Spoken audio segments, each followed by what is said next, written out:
Alright, before this video starts, I'd like to say definitely hit that subscribe button and like this video if you definitely want to see more content from the Scar Guy from me and Barry. We really appreciate guys when you subscribe. We look at those numbers, we are like, wow, we are really climbing up, and really makes us keeps on like motivates us to keep pumping videos out for you guys. I'd like to say thank you from the Scar Guys.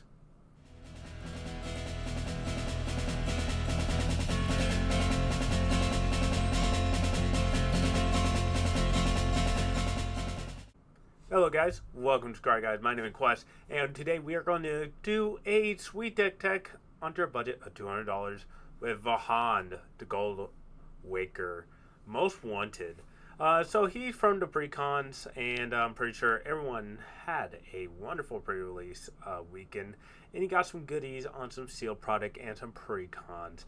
But let's look right into the commander here today, which is the commander, Vihaan Goldwaker.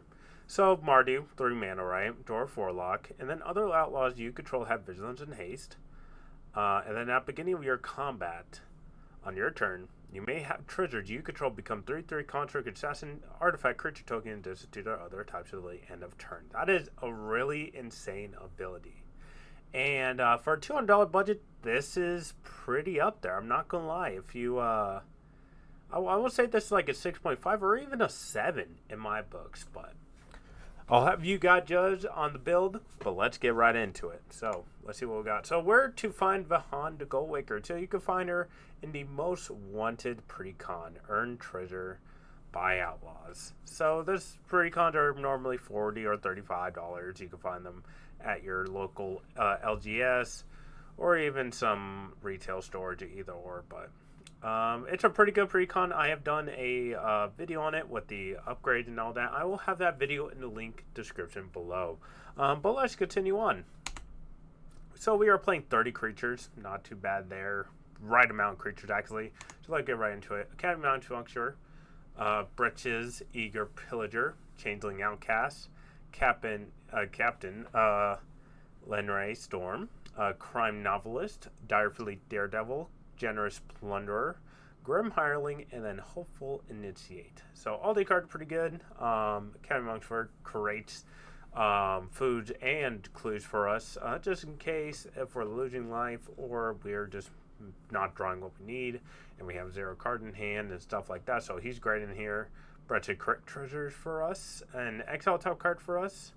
Changeling Outcast. It could be whatever, so melee haste, and it's unblockable too. And there's some cards in here that do matter, just like Grim Hireling. Whenever one or more creature you control deal common damage to a player, create 2 treasure tokens, which is really good. Crime Novelist just makes mana. Captain creates treasures and stuff like that.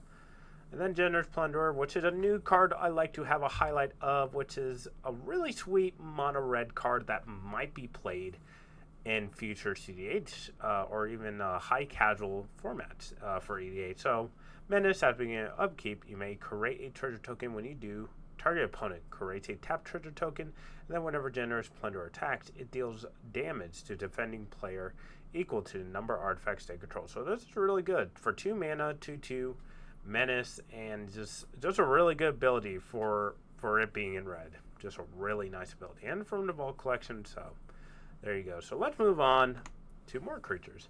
We got Callian, Reclusive Painter, Kellogg, Dangerous Mind, Laughing Jasper Flint, Lotho, Corrupt Seraph, Magda, Brazen Outlaw, Magda, the Horde Master,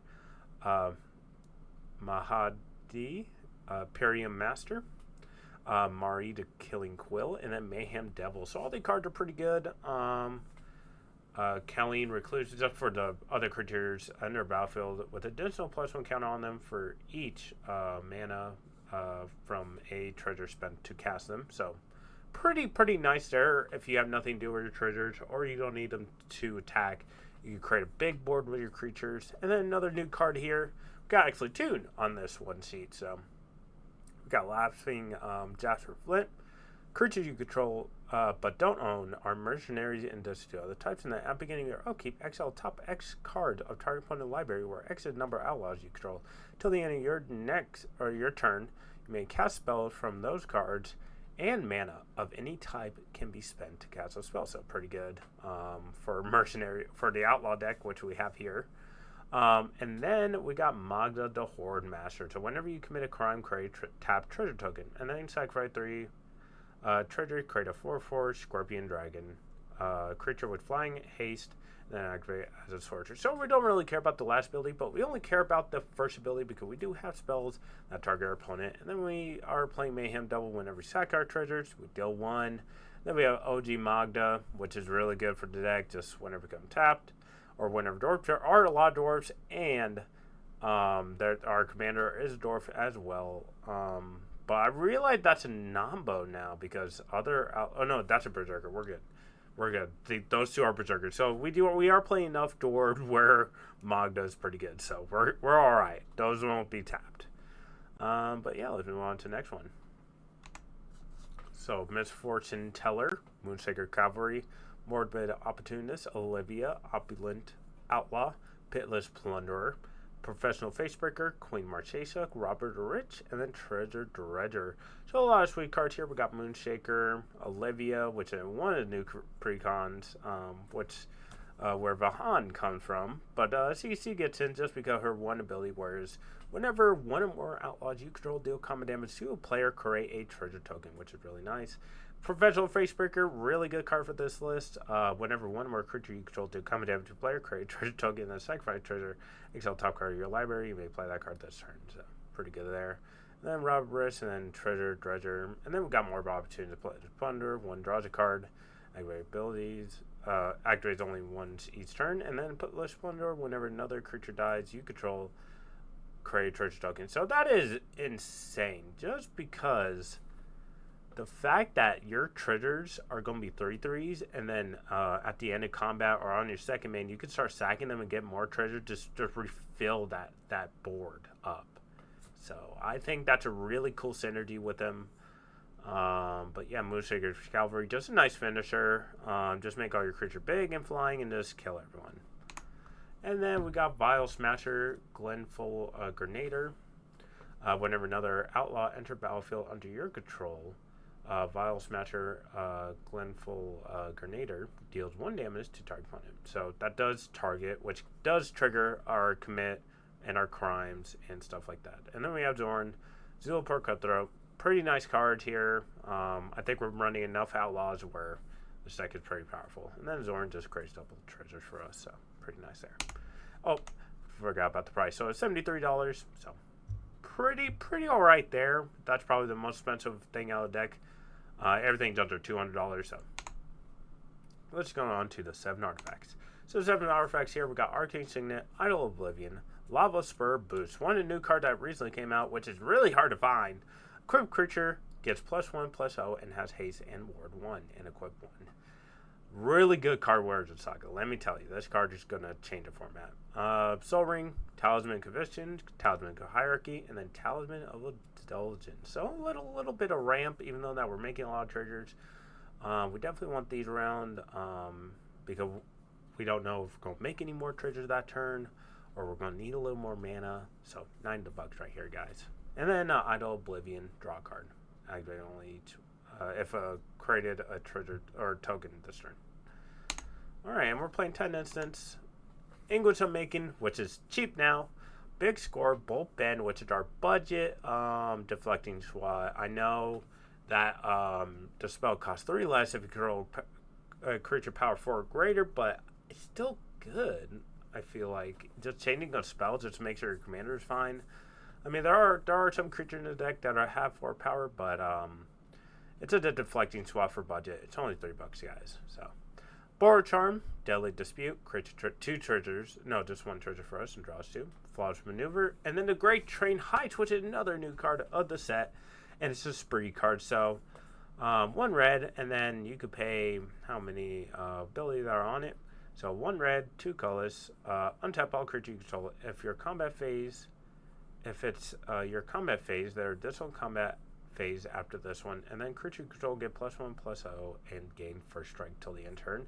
And then 1 red, choose target opponent. Whenever a creature you control deal combat damage to a player, this turn create a tap treasure token. That is insanely good. Yeah, the card's only $1 right now.